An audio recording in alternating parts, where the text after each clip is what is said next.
नीति मैं चाहूंगा एक आयत को हम पढ़ेंगे पहले, ताकि आपको पता चले जो मैं बोल रहा हूं वो मेरे अपने विचार नहीं है, बल्कि वो बाइबल के हैं। नीति वचन 4:23 आयत जल्दी से पढ़िएगा। सबसे अधिक अपने मन की रक्षा कर, सबसे अधिक अपने मन की रक्षा कर, क्योंकि जीवन का मूल स्रोत वही है। क्योंकि जीवन का मूल स्रोत यही है। इसलिए मैंने साहिल को रोका और बीच में, कारण क्योंकि उसने अपने नहीं बोला, अपने मन की रक्षा करने के लिए कहा गया, पड़ोसी के नहीं। इससे पहले कि तू अपनी पत्नी की रक्षा करे, इससे पहले तू अपने पति की रक्षा करे, इससे पहले तू अपने बच्चों की रक्षा करे, तुझे किस चीज की सुरक्षा करनी है? अपने मन की सुरक्षा जरूरी है, अपने मन की रक्षा जरूरी है। इसलिए प्रभु का वचन बोलते हैं सबसे अधिक, हेलो, कैसे? सबसे अधिक अपने मन की रक्षा कर। कारण आज हम सोने चांदी की सुरक्षा करते कहां रख दें? अरे अंदर रख दे, अरे बाबा गिर ना जाए, खो ना जाए। कारण कीमती है ना। हेलो, मन के लिए जो शब्द आया ना, हिंदी में तो मन है, लेकिन इंग्लिश में है खरगोश बोला क्या है? खरगोश बोला था, अच्छा। इंग्लिश में हार्ट शब्द आया, मतलब दिल, इसलिए मैंने वो दिल बनाया हुआ, जख्मी दिल।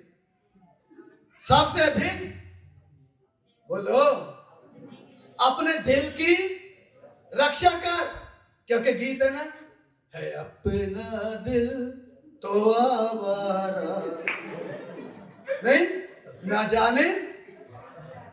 ना जाने किस किस पे आएगा। चलो आ जाए, क्योंकि ये आवारा है ना। आज ये दिल एक ही है ना, और मैं इधर हाथ लगा रहा हूं, और मुझे किसी ने बताया इधर होता है।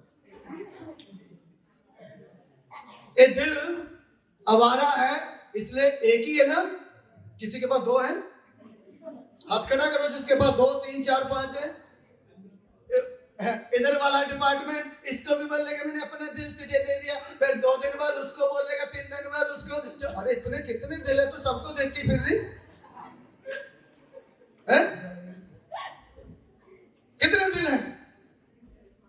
नहीं, उसने मुझे अपना दिल दिया। अरे 4 को बोल चुकी वो, तू मस्त हो रहा, खुश हो रहा है ना, और 4 को बोल चुकी, तुझे भी दिया, तुझे भी दिया, तुझे टुकड़ा टुकड़ा करके दिया शायद है? हाँ, इधर वाले भी ऐसे ही, ऐसा नहीं है, इधर भी है। तुम क्या सोच रही तुम्हें दिया है?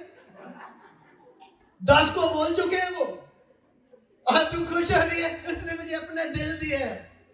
वो गीत गाता है अपना दिल आवारा, न जाने किस किस पे आएगा। फिल्मों वाले समझ गए इस बात को, इसलिए वो बोल रहे दिल बदतमीज, दिल बदतमीज, दिल बदतमीज। उनको मालूम है दिल क्या है? दिल क्या है? दिल बदतमीज है, वो जानते। एक बंदा, मैं बाइक से जा रहा था, धीरे धीरे अपनी मस्ती में सोचता हुआ कुछ मेरे पास में से निकला, गीत गा रहा था, हर दिल जो प्यार करेगा। जो मैं सोच रहा था, मेरा एकदम ध्यान हट गया और मैंने रेस बढ़ाई, उसके साथ में लगा दिया। मैंने कहा वो जूते खाएगा।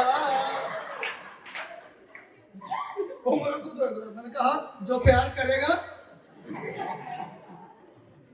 बड़ा मजा आ रहा नहीं?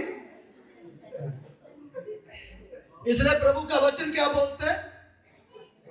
सबसे अधिक, इससे ज्यादा कि तू अपने सोने चांदी हीरे जवाहरात पैसे धन संपत्ति की सुरक्षा करे, और सबसे ज्यादा तुझे अपने दिल की सुरक्षा करना जरूरी है। हालेलुया। तुझे अपने मन की सुरक्षा करना जरूरी है। ध्यान से सुनिए, इसका मतलब ये सब चीजों से जरूरी है। इसलिए तो जोर दे के, नहीं तो अगर प्रभु समझदार होता, और मैं सोचता हूं प्रभु को इस प्रकार से बोलना चाहिए था, सबसे अधिक अपने सोने चांदी की सुरक्षा कर लेना, सबसे अधिक अपनी टूमों की, अरे टूमों को संभाल रहे, टूम बोलते ना है, संभाल लीजिए, ध्यान से गिर गिर आना जाए, और गिर जाए ना फिर कोई 10-20 हजार वाली चीज, फिर थोपड़ा देखना।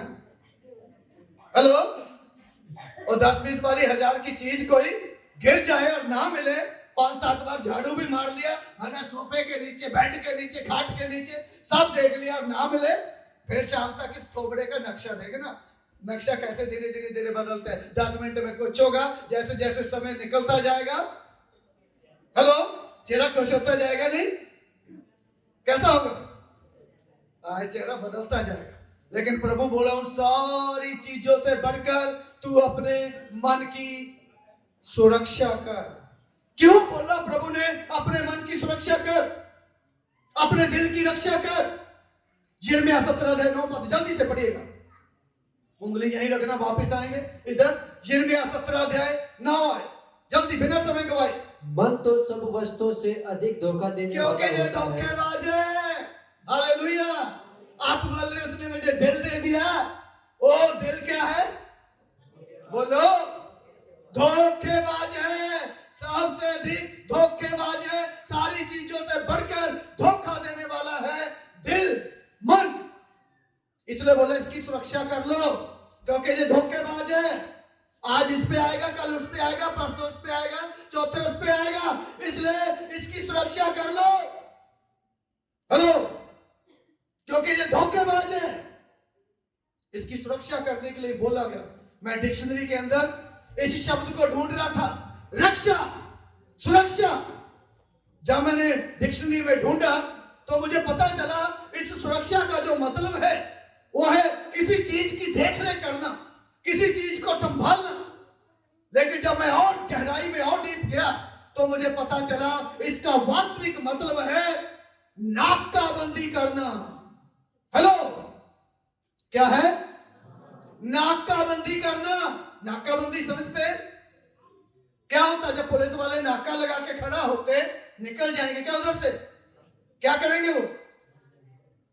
रोकेंगे आपको, आपको रोकेंगे, पूछताछ करेंगे, डॉक्यूमेंट सही होंगे तो निकलने देंगे, नहीं तो रोक लेंगे उधर। वही शब्द है नाकाबंदी करना। तो प्रभु क्या कहना चाह रहे हैं? अपने दिल की, बोलो, अपने दिल की, सारे बोलो, ऊंचे से बोलो, अपने दिल की नाकाबंदी कर लो, ताकि बाहर से कुछ अंदर ना आ सके, अंदर से कुछ बाहर ना जा सके। हालेलुया। बाहर से शैतान आपके मन के अंदर ना कुछ लेके आ सके, क्योंकि आप नाकाबंदी नहीं करेंगे तो शैतान टूरिस्ट बनकर आपके दिल के अंदर आके बैठ जाएगा और वो फिर हिलेगा नहीं, बोलेगा इधर मेरा मन लग रहा है, मैं तो यही रहूंगा। फिर आप भगाएंगे भी, वो भागने वाला नहीं है, और बाहर से अंदर ना आ सके। अंदर जो आपके परमेश्वर का वचन है और वो वचन बाहर ना जा सके, इसलिए अपने दिल की नाकाबंदी कर लो। हालेलुया। एक दूसरे को बोल दो, ये हमारा दिल को कंट्रोल में रखे, इसकी नाकाबंदी कर ले। बोले दिल आज इधर इस पे आया, कल उस पे आया, परसों उस पे आया, इस ढकवांच को बंद कर दे। बोलिए बोलिए बोलिए एक दूसरे को। अरे बुढ़े लोग भी बोल सकते हैं, ऐसा नहीं है कि बुढ़े हो गए तो उनका दिल आवारा नहीं हुआ।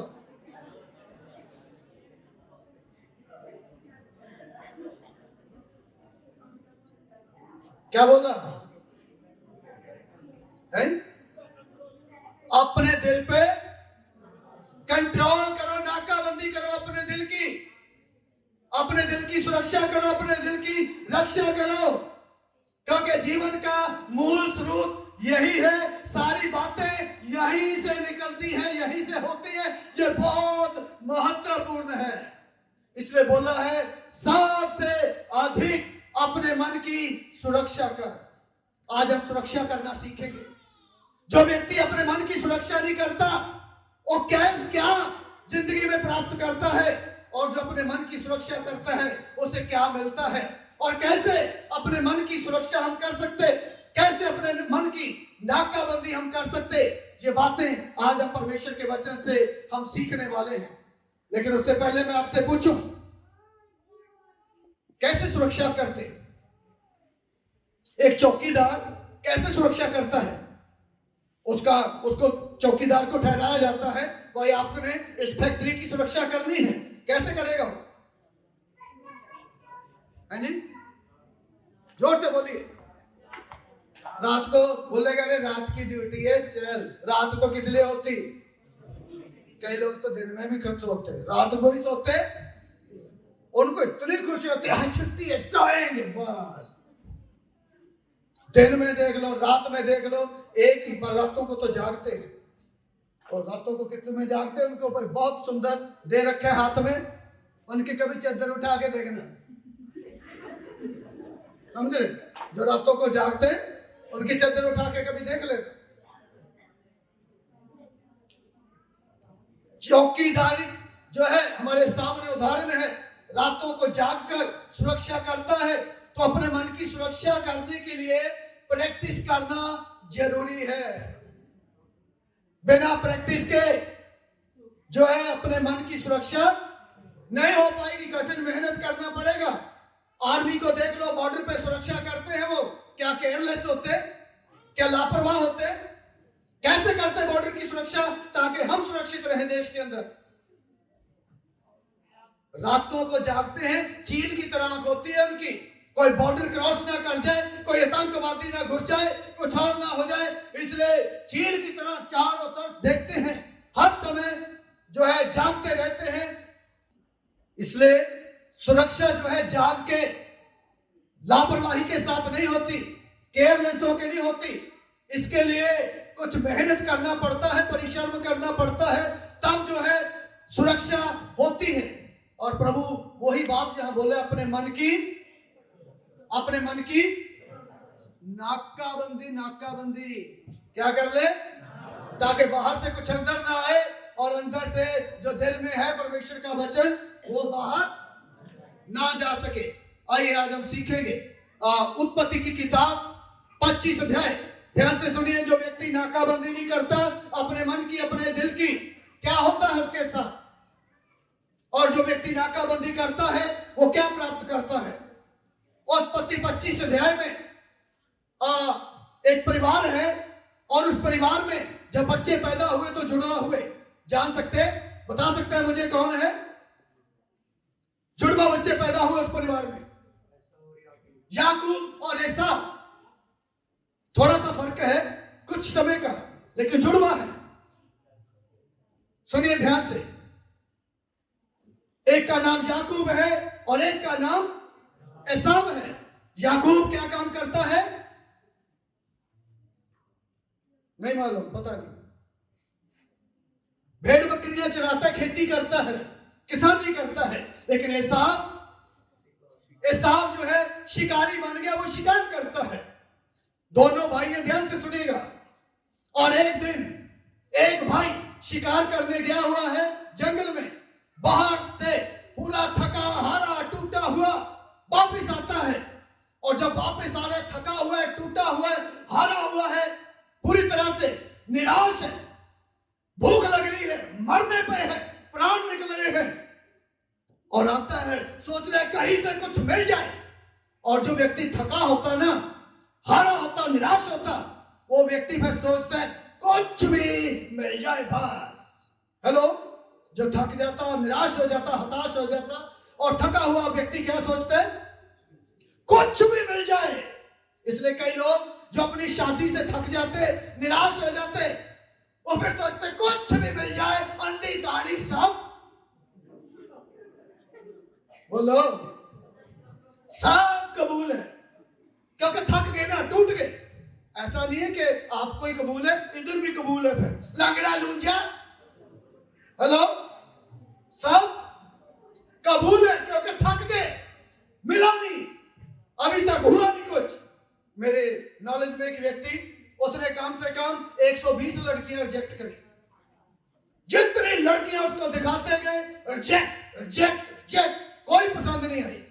और जब पसंद आई, ऐसी देखो, कलर तो दो ही दिए प्रभु ने, इसलिए माइंड में निकालना उस बात को। ऐसी ऐसी सुंदर सुंदर लड़कियां पढ़ी लिखी रिजेक्ट करी। लेकिन जब शादी हुई, ऐसी एक बिल्कुल काली लड़की, ना नैन ना नक्श ना शक्ल ना सूर, ऐसी लड़की से शादी हुई। कारण क्योंकि थक गया। थके हुए व्यक्ति के लिए फिर अंधी कहानी। इसलिए मैं बोलता हूं जो आज रिजेक्ट कर रहे ना, नहीं चाहिए, ये नहीं चाहिए, फिर अंधी कहानी सब क्या होगी बोलो। और लंगड़ा लुंजा, हेलो, सब कबूल करना पड़ेगा क्योंकि थक गए। इसलिए तो यीशु ने बोला, पढ़ो जरा, हे थके हारे लोगों, तुम्हें कुछ भी कबूल करने की आवश्यकता नहीं है, अपने मन की सुरक्षा कर लो, मैं तुम्हें विश्राम दे दूंगा। Hallelujah, hallelujah. मेरे पास आ जाना जब थक जाओगे, जब टूट जाओगे, जब निराश हो जाओगे, जब हताश हो जाओगे, जब कुछ नहीं समझ आएगा, मेरे पास आ जाना, मैं तुम्हें आराम दूंगा। हालेलुया। लेकिन ऐसा थका हारा, टूटा हुआ, निराश, हताश जैसे ही घर पहुंचा, और घर में उसका भाई क्या कर रहा है? हेलो, चिकन बना रहे नहीं, मटन है जी, मछली नहीं बना रहा था क्या? है क्या बना रहा था? दाल बना रहा है उसका भाई, और वो भी कैसी है? मछली की लाल लाल दाल। इसके भाई ने जब देखा, अरे ये क्या बना रहा है लाल लाल, नहीं जेब में लाल लाल का देख के आ जाता नहीं, अरे लाल लाल गोरा गोरा लंबा जेब का नहीं, ऐसा इधर भी, अरे गोरी गोरी लाल लाल बड़ी जीभ काटे फिरते, लाल देख के जीभ निकलती। कैरेक्टर कुछ भी हो, आचरण कुछ भी हो, चरित्र उसका कुछ भी हो, पता नहीं उस लाल लाल पे कितने मरते हैं, समझ रहे? 50 को एक दे चुकी टुकड़े टुकड़े करके, और 50 को दे चुके टुकड़े टुकड़े करके लाल लाल निकल जीभ काटे फिर रहे। सांप भी जीभ काट रहे लाल लाल देख के, बोले क्या है ये लाल लाल दाल, जीभ काट के फिर रहे। मजे देना। 25 से 31 पद पढ़ो जरा जल्दी से, पढ़ा बिना समय गवाए जल्दी। याकूब ने कहा, हाँ? अपने पहलौठे का अधिकार। 30 पढ़िएगा पहले। तब एसाव ने याकूब से कहा, तब याकूब ने ऐसा कहा, वह जो लाल वस्तु है, ये जो लाल वस्तु है, उसी लाल वस्तु में से मुझे कुछ खिला। अरे मुझे भी दे देना, इस पे ही दिल आया लाल लाल पे। आता है नहीं, आता है नहीं, लाल लाल पे गोरा चिकना, अरे लौंडा गोरा है, लौंडी गोरी पड़ी, लाल लाल पड़ी, टमाटर जैसी गाले, सुराही जैसी गर्दन है। हेलो, आता है या नहीं? अरे मेरे कान में भी बता दिया करो जो उनके ही बताओगे। आपको सारी गुप्त बातें शेयर करती वो। हाँ, पक्की दोस्ती है, मैं कोई दुश्मन हूं, समझ रहे? बोला लाल लाल देना जो मुझे उपकार है। वो बोला हाँ, कई लोगों को मालूम है कि इस व्यक्ति का फायदा कैसे उठाना है। वे लोग जब थक चुके होते, इन्हें कुछ भी दे दो, अंधी कहानी के लिए सब कबूल होती, और लंगड़ा लूंजा सब कबूल होता है। ये थका हुआ है, ये टूटा हुआ है, ये हारा हुआ है, इसलिए इसको कुछ भी कबूल होगा। इसका फायदा कैसे उठाना है कुछ चतुर लोग जानते। उसने क्या बोला? 31 आयत पढ़िए जल्दी से बिना समय गवाए। याकूब ने कहा, अपने पहलौठे का अधिकार, अपने पहलौठे का अधिकार मुझे दे दे, ये लाल लाल 1 मिनट में दे दूंगा। सुनिए, वो बोला अरे पहलौठा कौन सी बड़ी बात है, पहलौठा, मैं तो यहां मर रहा हूं और मेरा अधिकार पहलौठे का, वो किस काम का? ले पकड़। सुनिए, एक वक्त के लाल लाल चीज के लिए अपना फ्यूचर खराब कर दिया, अपना भविष्य खराब कर दिया, अपना भविष्य अंधकार में डाल दिया, अपना भविष्य हमेशा के लिए अंधकार कर दिया, खराब कर दिया, केवल 1 मिनट के लालच के लिए।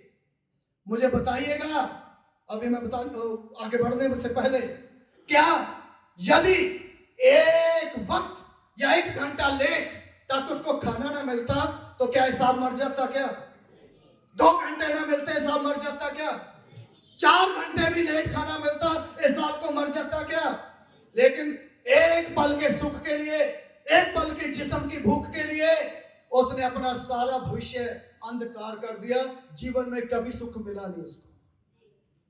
ध्यान से सुनिए, एक वक्त लाल लाल दिख रहे आंखों से, लेकिन उस एक वक्त के लिए सारा भविष्य अंधकार में मत डालिए। उसने बोला पहलौठे का अधिकार क्या है? ले पकड़। पहलौठे का अधिकार दे दिया। पहलौठे का अधिकार छोटी बात नहीं है। यहूदी प्रथा में उस समय में जो पहलौठा व्यक्ति होता था, बाप की सारी दौलत, बाप की सारी प्रॉपर्टी, बाप की सारी आशीष बड़े को मिलती थी। सारी जमीन जायदाद सारी बड़े को मिलती थी और बड़े व्यक्ति को अधिकारी बनाकर बाप के बाद दुनिया में रहना होता था। ये छोटी बात नहीं थी। लेकिन उसने एक वक्त के भोजन के लिए, एक वक्त की लाल लाल दाल के लिए और बोला क्या बड़ी बात है, मैं तो मरने वाला हूं, ये पहलौठे का पद क्या करूंगा, इसलिए ये तू ले ले। पद बेच दिया अपना लाल लाल चीज देखकर। मन को काबू में नहीं रखा। मन को काबू में लाल लाल चीज देख के, हेलो बोलिए, लाल लाल चीज देख के जीभ काटे फिर रहे, मन को काबू में नहीं रखा, इसलिए वो पद बेच दिया, वो अधिकार बेच दिया। और उसके बाद मालूम है क्या हो गया? पढ़िएगा, एक वचन पहले पढ़ेंगे उसके बाद आगे बढ़ेंगे। इब्रानियों की पुस्तक 12 अध्याय 17 आयत को पढ़ लीजिएगा। इब्रानियों की किताब 12 अध्याय 17 आयत, जल्दी। तुम जानते हो कि बाद में जब उसने आशीष पानी चाहिए, जब उसने, किसने? या एसाव ने जब आशीष पानी चाहिए तो अयोग्य गिना गया और आंसू बहा और ध्यान से सुनिए, और आंसू बहा कर खोजने पर भी मन फिराव का अवसर नहीं मिला।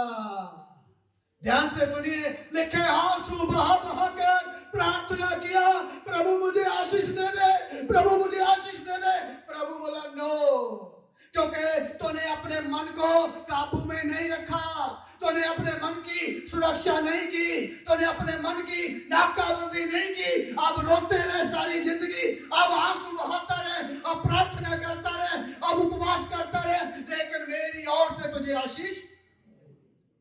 हेलो, इतनी बड़ी आशीष का भागीदार था, लेकिन आशीष क्यों नहीं मिली?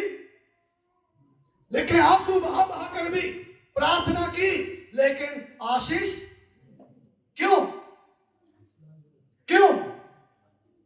क्योंकि मन को कंट्रोल नहीं किया, मन के ऊपर नियंत्रण नहीं किया, मन की नाकाबंदी नहीं की, दिल की नाकाबंदी नहीं की। दिल जो है आवारा है, इधर बांट दिया, उधर बांट दिया, इधर बांट दिया, उधर बांट दिया। आजकल तो ऐसे बांटते हैं। 10 पैसे वाले हो ना लड़के, 4 टुकड़े करके ना दे दे चारों को तो बोलना, और आपको उसने दिल दिया, मुझे दिल दिया, अरे 4 टुकड़े करके 4 को दिया, समझे? क्योंकि चारों क्या है? पैसे वाले हैं, इसलिए 4 टुकड़े करके दिया है। कभी देख लेना, चुप के कभी जासूसी कर लेना, फिर पता चल जाएगा, समझे? आंसू बहा कर भी लिखा है आशीष पानी चाहिए। प्रभु ने बोला नो, जितना मर्जी आंसू बहा ले, जितना मर्जी प्रार्थना कर ले, जितना मर्जी उपवास कर ले, इस उपवास का, इस प्रार्थना का, इन आंसुओं का अब कोई फायदा नहीं है। क्योंकि जब मन कंट्रोल करना था तब तूने किया नहीं, मन का नियंत्रण किया नहीं, मन के ऊपर तूने नाकाबंदी की नहीं, इसलिए अब आंसू बहाकर भी तुझे कोई आशीष नहीं मिलेगी। ध्यान से सुनेगा, अधिकार तो बेच दिया, वो तो याकूब को दे दिया। याकूब धोखे से ले गया उस अधिकार को, अपने पहलौठे का अधिकार उसके हाथ में दे दिया, और इसलिए पहलौठे का अधिकार दिया। और थोड़े दिन के बाद जब बाप जो है, ध्यान से सुनिए, बाप अभी मरने पे है, बाप ने सोचा अभी मैं इससे पहले कि मैं मरूं, हर माँ बाप बोलते हैं, इवन कई पड़ोसी भी सलाह देते, अरे मरने से पहले बंटवारा कर जा, बाद में झगड़ा होगा, बोलते या नहीं? इसहाक को भी ऐसे ही लगा, अबे मरने से पहले पहले दोनों बच्चों को दे दूं। लेकिन जिससे ज्यादा प्यार करता था वो था इसहाक। उसने इसहाक को बोला, बेटे मरने वाला हूं, प्रॉपर्टी बांटना चाहता हूं, लेकिन तुझे ज्यादा देना चाहता हूं, क्योंकि तू मेरा प्रिय है, दिल का टुकड़ा है, इसलिए काम कर मेरे मन पसंद, क्योंकि बुड्ढा खाने का शौकीन बहुत था। बोले तभी दूंगा, लेकिन पहले क्या कर, नहीं पढ़ा क्या, क्या कर, जाके लेके आ जंगल में से, मन पसंद बना के खिला, फिर मैं क्या करूंगा। नहीं, ऐसा नहीं लिखा, पढ़िए हैं? नहीं नहीं, वो नहीं पढ़ा, स्पेशल पढ़िए, वो जो मैं आपको दिखाना चाहता हूं। 27 अध्याय 2, 3, 4 आयत को पढ़िएगा। उसने कहा सुन, मैं तो बूढ़ा हो गया हूँ और नहीं जानता कि मेरी मृत्यु का दिन कब होगा। अभी बहुत जल्द, आजकल में मैं मर भी सकता हूँ, इसलिए पता नहीं। इसलिए अब तू अपना तरकस और धनुष आदि हथियार लेकर मैदान में जा और मेरे लिए अहेर करके ले आ। इसको बंद कर दीजिए। जब मेरी रुचि के अनुसार स्वादिष्ट भोजन बनाकर मेरे पास ले आ, कि मैं उसे खाकर मरने से पहले तुझे जी भर के आशीर्वाद दूं। आशीष या जी भर के आशीष? आशीष नहीं, पिता की इच्छा क्या है? जी भर के आशीष दूं। हेलो, ध्यान से सुनिए, आशीष नहीं है, ये पिता की इच्छा है, जी भर के आशीष दूं। हालेलुया। कितने लोग जी भर के आशीष लेना चाहते हैं? वो भी विश्वास नहीं है, तो पड़ोसन उठा रही है, तू भी उठा ले। अरे सुनिए, ये आशीषों का एक राज मैंने कई बार बताया है। जब कुछ बात हो, सारी कलीसिया मिलकर आमीन बोला करे। जब हाथ उठाने की बात हुआ करे, यस, हाथ उठा के बोला करे, हम स्वीकार करते हैं, हम लेते हैं इसको। और एक तरीका है आशीष को लेने का, हमें पता ही नहीं होता, बट ना आमीन बोलते, ना कुछ बोलते, बेचारे मुर्दार, जान प्राण है ही नहीं। ये तरीके होते, चंगाई लेनी, यस, छुटकारा लेना, यस, आमीन करके रिसीव किया करें उसको।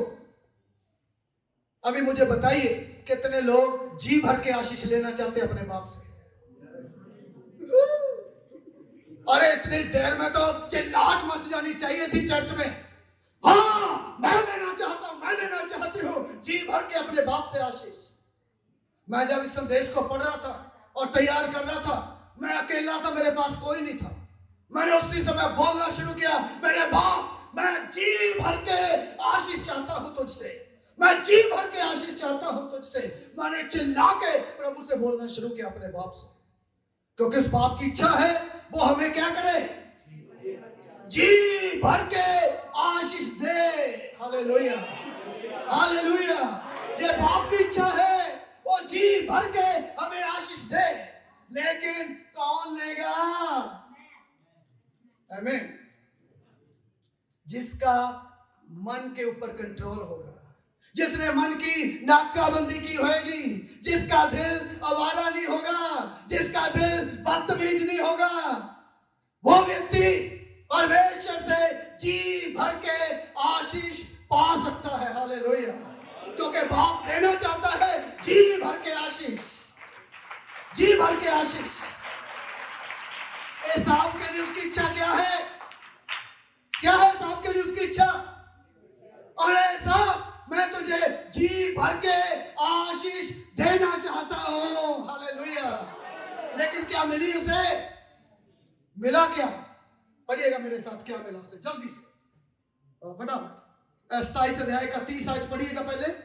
जैसे ही यह आशीर्वाद इसहाक याकूब को दे चुका और याकूब अपने पिता इसहाक के सामने से निकला ही था कि एसाव अहेर लेकर आ पहुंचा। अब 38 आयत को पढ़िएगा। आशीष कोई और ले गया इसको, इसकी।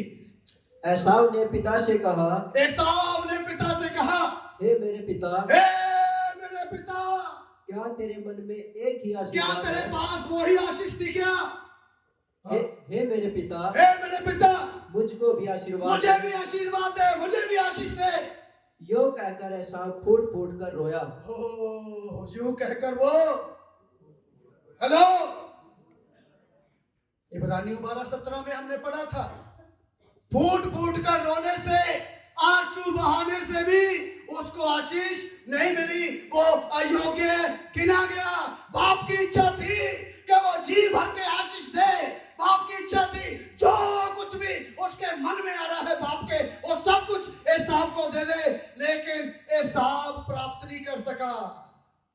क्यों? मन की नाकाबंदी। एक वक्त की दाल के लिए अपना मन जो है वो डिगा दिया। एक समय की आशीष के लिए, एक समय के लाल लाल दिखा, इसलिए उस लाल लाल के चक्कर में पीछे पड़ गए, लाल लाल के पीछे भाग लिए, और इसलिए सारी आशीष को क्या कर दिया? लिखा जिंदगी भर रोता रहा।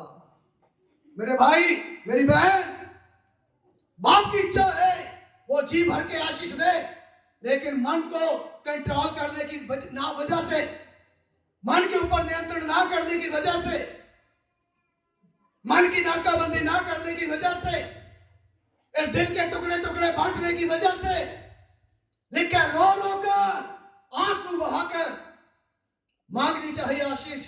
प्रभु बोला नो, अयोग्य गिना गया। इसलिए आज एक फैसला कर ले, मैं अपने मन की नाकाबंदी करूंगा, मैं अपने मन की नाकाबंदी करूंगी। ऐसा ना हो कि आंसू बहाने पर भी फिर मुझे आशीष ना मिले।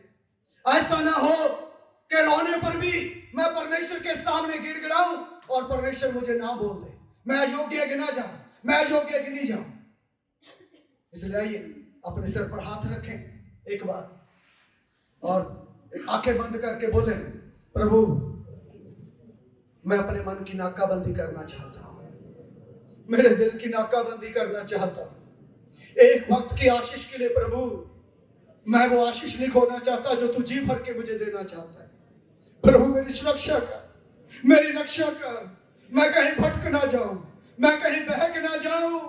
प्रभु मेरे मन की नाकाबंदी करना मुझे सिखा, ताकि बड़ी आशीषों को ना खो दूं प्रभु एक समय की आशीष के बदले में।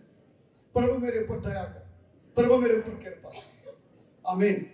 सुनिए ध्यान से, अपने मन की रक्षा करें, क्योंकि मन की सुरक्षा नहीं की, एसाव के समान रो रो कर, आंसू बहाकर प्रार्थना करने से भी फिर कुछ मिलने वाला नहीं है। ध्यान से सुनिएगा, जल्दी से एक और मैं बताऊंगा।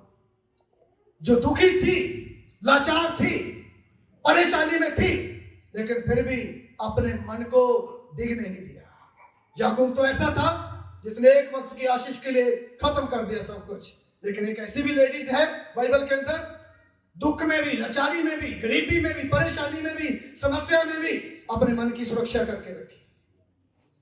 ध्यान से सुनिएगा, बाइबल के अंदर एक परिवार है, बढ़िया हष्ट-पुष्ट परिवार है, और वो परिवार बैतलहम में रहता है। बैतलहम नाम सुना ना? कहां सुना? यीशु मसीह का जन्म वहां पर हुआ है। बैतलहम के अंदर रहता है ये परिवार, और बैतलहम का मतलब है रोटी का घर। बैतलहम का मतलब है आशीष का घर। वहां से रोटी कभी खत्म नहीं होएगी, वहां से आशीष कभी खत्म नहीं होएगी। लेकिन हो गया उल्टा, आशीष खत्म होगी, रोटी खत्म होएगी, और वहां अकाल पड़ गया। और जब अकाल पड़ा, बैठ के प्रार्थना करने की बजाय एक परिवार का मुखिया, उसका नाम एलीमेलेक, ध्यान से सुनिएगा, एलीमेलेक बोल रहे हैं अपनी पत्नी को, प्रिय अब यहां कितने दिन पड़े रहेंगे, यहां तो सूखा पड़ गया, यहां तो आशीष है नहीं, यहां तो चंगाई है नहीं, यहां तो अब प्रार्थना, अब पास्टर के पास पहले जैसी सामर्थ्य नहीं रही। नहीं, पहले दुआ करता था पास्टर, चंगाइयां बहुत होती थी, छुटकारे बहुत होते थे, अभी नहीं है। वो बोली फिर, बोला मेरा तो मन कर रहा है क्या दूसरी जगह चले जहां आशीष है। हेलो, मेरा मन क्या कर रहा है? प्रभु क्या सिखाया? अपने मन की चौकसी करो। बहुत लोग बोलते ना, सुनो सबकी, अरे इसका तो काम ही है रोज भाषण देना हर संडे। सुनो सबकी, करो मन की नहीं करना मेरे भाई। हमने बाइबल में पढ़ा मन धोखेबाज है, ये आपको सही करने ही नहीं देगा। इसलिए मन की नहीं करनी, जो ये बोलता है वो करो, जो मैं बोलता हूं वो भी नहीं, जो ये बोलता है वो करो। हालेलुया। मन की मत करो, किसी व्यक्ति की सुन के मत करो, किसी पास्टर की सुन के मत करो। जो ये बोलता है, क्योंकि ये कभी झूठ बोल ही नहीं सकता, इसलिए ये करो। Hallelujah, hallelujah. एलीमेलेक का मन क्या कर रहा है? एलीमेलेक का मन कर रहा है जहां आशीष नहीं है, जहां रोटी नहीं है, जहां चंगाई मिल नहीं रही, जहां छुटकारा मिल नहीं रहा, और इसलिए क्या करें? दूसरी जगह चलते हैं। अरे भाई बहन, एक बात ध्यान से सुन लीजिएगा, परमेश्वर ने आपको अगर यहां ठहराया है ना, सूखे में भी आशीष है, सूखे में भी आशीष है। सूखा है, अभी प्रार्थना का उत्तर नहीं मिल रहा, आशीष नहीं मिल रही, चंगाई नहीं मिल रही, अभी जिस काम के लिए आए थे वो नहीं हुआ आपका, उसमें भी प्रभु की योजना है, इसलिए प्रभु ने आपको रखा है। अपने मन की सुनकर, किसी दूसरे व्यक्ति की सुनकर इधर उधर मत भाग ले। एलीमेलेक भाग लिया, पत्नी भी चल दी, बच्चे भी चल दिए, क्या करने के लिए? आशीष लेने के लिए, रोटी खाने के लिए। जहां भूखे मर जाएंगे, जहां बीमारी से मर जाएंगे, जहां तकलीफ में मर जाएंगे, जहां कैंसर से मर जाएंगे, दूसरी जगह चलते हैं। सुनिए, नगामा से बहन आती है, कोई है क्या नगामा से? आ जाए। ओके, हाँ वो नए लोग आए। हाँ, आप ओके। इनकी मम्मी और ये कहाँ गए थे? गए थे ना? हाँ, अच्छा। मैंने सोचा मैं झूठ बोल रहा हूं, पता नहीं किस बात के लिए। चंगाई के लिए, चंगाई के लिए। क्या उससे पहले प्रभु ने आपको यहां चंगाई नहीं दी थी? बोलो, आपको उससे पहले ये भाई को कुछ गुप्त समस्या थी, परमेश्वर ने इसको गुप्त समस्या से चंगा किया, लेकिन इनकी मम्मी को चंगाई नहीं मिली थी। इन्होंने सोचा इधर तो सूखा है, इधर तो आशीष नहीं है, चलो चंडीगढ़। कई लोग बात जगह जगह लिख के लगाते ना, चलो दिल्ली, चलो चंडीगढ़, इधर से चले गए। उधर कितने लिए जी? हाँ जी, कितने? ये मैं नहीं बोल रहा हूं, झूठ बोल रहे जी, सच बोल रहे, सच बोल रहे। 25,000 उधर पास्टर की फीस है, 25,000 दिया और गाड़ी भी करके लेके गए। और वो 25,000 कैसे दिया था वो भी बताओ जल्दी से, फटाफट। क्या बेचा था?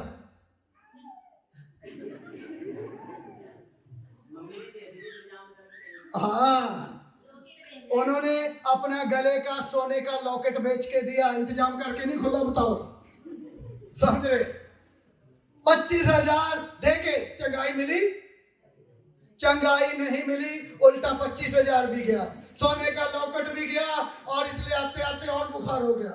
अरे 25,000 भी गया, उल्टा चंगाई मिली नहीं, तो चिंता के मारे प्रभु ने अगर ठहराया है ना, सूखे में भी प्रभु की योजना है। हालेलुया, सूखे में भी प्रभु की योजना है।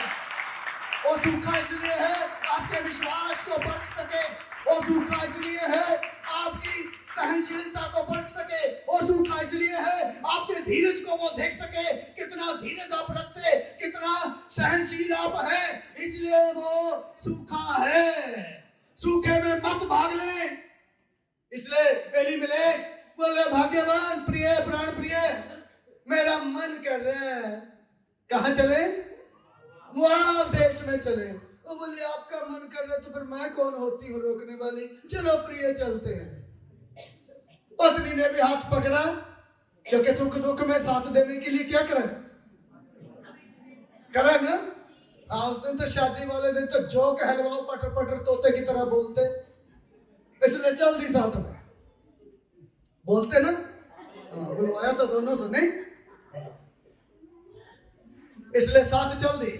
उधर गए, पति मर गया। ध्यान से सुनिए, पति मर गया, दोनों बच्चे मर गए। 3-3 मौत देखनी पड़ी नाओमी को। 3-3 मौत, पति की मौत, दोनों बच्चों की मौत, 3-3 मौत देखनी पड़ी। अब इतनी निराश, इतनी हताश। आए थे हम इसलिए कि हमें आशीष मिल जाएगी, आए थे हम इसलिए हमें चंगाई मिल जाएगी, आए थे हम इसलिए हमें छुटकारा मिल जाएगा, आए थे हम इसलिए दूसरी जगह में ताकि प्रभु हमारे ऊपर दया करेगा, हमें रोटी देगा भर पेट। लेकिन यहाँ तो उल्टा हो गया। और ऐसी परिस्थितियों में भी कहीं ना कहीं उसका मन जो है कंट्रोल में था। प्रभु हमसे गलती होगी, मेरे पति ने गलती की, मेरे पति ने गलत डिसीजन ले लिया। उसका मन कहीं ना कहीं कंट्रोल में था। मन कंट्रोल में था तो रूत एक ने 6 पद भी पढ़ दीजिए जल्दी, फिर क्या हुआ, जल्दी बंद करेंगे। तो वह मोआब देश में यह सुनकर, मोआब देश में यह सुनकर कि यहोवा ने अपनी प्रजा के लोगों की सुधि लेके, परमेश्वर ने अपने लोगों की सुधि लेनी है। हालेलुया। बैतलहम में आशीष आ गई है, बैतलहम में चंगाइयां शुरू हो गई है, बैतलहम में छुटकारे शुरू हो गए हैं, बैतलहम में प्रभु का हाथ काम कर रहा है। जहां सूखा था, जहां आशीष नहीं थी, जहां चंगाई नहीं थी, इसलिए वो भागे। लेकिन वहां भी सुनने को मिला, अरे चंगाइयां वही हो रही है, छुटकारे वही हो रहे हैं, आशीषें वही मिल रही है। Hallelujah, hallelujah. इसलिए जब पता चल गया, वापिस आना बड़ा मुश्किल होता। ध्यान से सुनिए।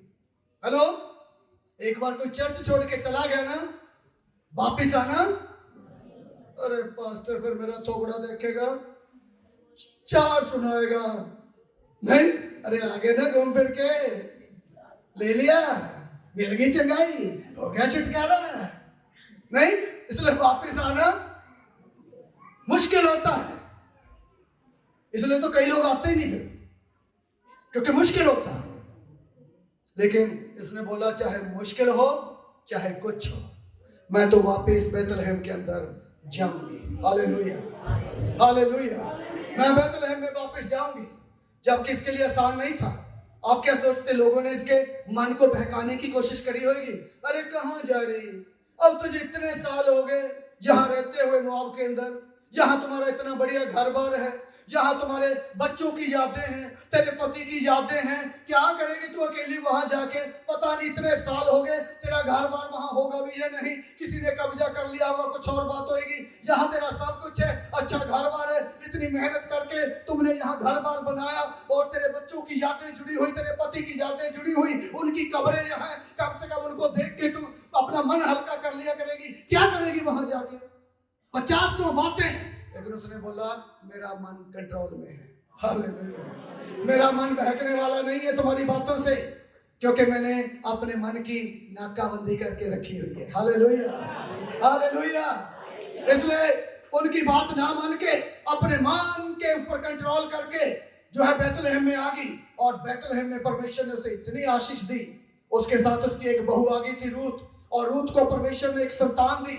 और लोग बोलते हैं ये तेरे 10 बच्चों से भी बढ़कर है। हालेलुया। इतनी आशीष दे दी कि आगे चल के वो दाऊद के वंश में गिनी गई, और उसी वंश में से यीशु मसीह निकला है। Hallelujah, hallelujah, hallelujah. मन के ऊपर कंट्रोल करेंगे तो आशीष इतनी मिलेगी जैसा बाप की इच्छा थी, जी भर के आशीष दूंगा। मन के ऊपर कंट्रोल नहीं रखोगे तो एसाव के समान रो रो कर, आंसू बहाकर भी कुछ मिलने वाला नहीं है। हालेलुया। इसलिए अपने मन के ऊपर कंट्रोल रखें। दाऊद प्रभु का दास ऐसे ही नहीं बोलता। भजन संहिता 103 घर जाके पढ़ लेना। बोला है मेरे मन यहोवा को धन्य कहो। हेलो, हे मेरे मन यहोवा को धन्य कहो। क्यों? क्योंकि वही तो है जो तेरे पापों को क्षमा करता है। इसलिए है मेरे मन यहोवा को धन्य कह और उसके किसी भी उपकार को ना भूलना। हे मेरे मन यहोवा को धन्य कह। क्यों? क्योंकि वही तो है जो तेरे रोगों से तुझे चंगा करता है। हे मेरे मन यहोवा को धन्य कह। क्यों? क्योंकि उसने तुझे सत्यानाश के गड्ढे से निकाला है। इसलिए हे मेरे मन उसके किसी उपकार को ना भूलना, कंट्रोल में रह, क्योंकि वही तो है जिसने तुझे चट्टान पर खड़ा किया है। इसलिए है मेरे मन, यहोवा को धन्य कह और उसके किसी उपकार को ना भूल, कंट्रोल में रह। वो अपने मन को बार बार बोलता था, उसको मालूम है मन धोखेबाज है, ये इधर उधर जाएगा, ये परमेश्वर के उपकारों को भूल जाएगा। वो बोलता था, है मेरे मन, कंट्रोल में रह, परमेश्वर के उपकारों को मत भूल। जब गवाही देने का मौका आता ना, सबसे ज्यादा दुख मुझे होता उस समय। इतने उपकार प्रभु ने किए, पथरियां, अरसौलियां, ट्यूमर, गांठे, कैंसर, एड्स तक चंगा किया, बंद कोखों को हरा भरा कर दिया। लेकिन जब गवाही देने का मौका आता, केवल 2 लोग, 3 लोग बस, कारण परमेश्वर के उपकारों को भूल गए, परमेश्वर के उपकारों को भूल गए। अरे परमेश्वर, ओह उस समय रसौली ना निकालता ना बच्चादानी में से, तब रो रो के 50 बच्चे, लड़की के बच्चे दानी में रसौली, फिर पता चलता आज प्रभु ने उपकार कर दिया ना। बैठे इधर, कारण क्योंकि परमेश्वर के उपकारों को भूल गए। मन धोखेबाज है, मन की सुन रहे, मन बोलते हैं अरे मत जा, क्या करेगी गवाही देके, क्या करेगा गवाही देके, मन उधर बैठाता है, मन की नहीं सुनना। इसमें बोलते हैं मेरे गवाह हो तुम, गवाही दो, इसकी सुनना है। दाऊद ऐसे ही नहीं बोल रहा, हे मेरे मन परमेश्वर को धन्य कह, हे मेरे मन यहोवा को धन्य कह, उसके किसी उपकार को ना भूल, के तो उसके उपकार को भूलना खतरनाक है, मन के चलाए चलना खतरनाक है। इसलिए प्रभु का धन्यवाद करें, उसके गवाह बने, मन के अनुसार नहीं, परमेश्वर का बच्चे जो बोलते हैं वैसे चले। अपने मन के ऊपर कब्जा करें, अपने मन के ऊपर कंट्रोल करके रखें, अपने मन की चौकसी करें, अपने मन की रक्षा करें, अपने मन की सुरक्षा करें, उसकी नाकाबंदी करें, क्योंकि परमेश्वर जी भर के आशीष आपको देना चाहता है। हालेलुया। ये परमेश्वर की इच्छा है कि वो जी भर के आपको आशीष दे, लेकिन मन के करने से फिर आप परमेश्वर से बहुत दूर चले जाते हैं। फिर रो रो कर आंसू बहाकर भी वो आशीष नहीं मिलती जो आप लेना चाहते हैं। फिर अयोग्य गिने जाते हैं, अयोग्य। हम योग्य गिने जाने वालों में ना बने, बल्कि परमेश्वर की आशीष लेने के योग्य बने। इसलिए आइए